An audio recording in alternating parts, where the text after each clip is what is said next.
اینقدر مردم میگد که چیده به صحنه برآمدی، چیده برگشتی، در شبکه‌ها می‌نویسند شما نمیتونی، شما بس ایخ میگن. هیچ کس دردی هیچ کس نمیدونه.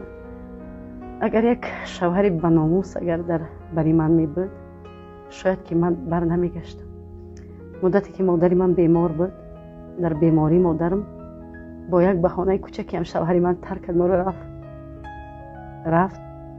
تنها با یک زنگ تلفنی، ما حتی جنگ و جنجالی بسیار هم داشتیم، از پیش هم هیچ، فقط تنها با یک تلفن در همون لحظه که مادری من بیمار بود، همون هم یک کمتر صحبتمون به خاطر از روی یک پول ناچیزه مردم میخواستگیش اگر دهنشم پوشی گپ میزنه، نپوشی هم گپ میزنه، رو محکم هم پوشی این مرد نه با محکم کرد خوی کنی این ممبری که رومال بندی، همین میگفتگیش در همه حالت میگفته. برای من توکل همشون به خداوند.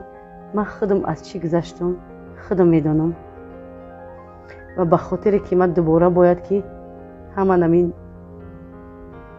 نزدیکام باید جمع کنم، خیش تبار ما جمع کنم. این زندگی همه بود است که من باید بالای وظیفه باشم.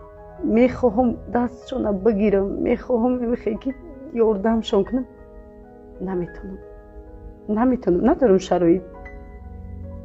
برای که من خود 2 سال در خانه بودم آرزو، لیکن بازم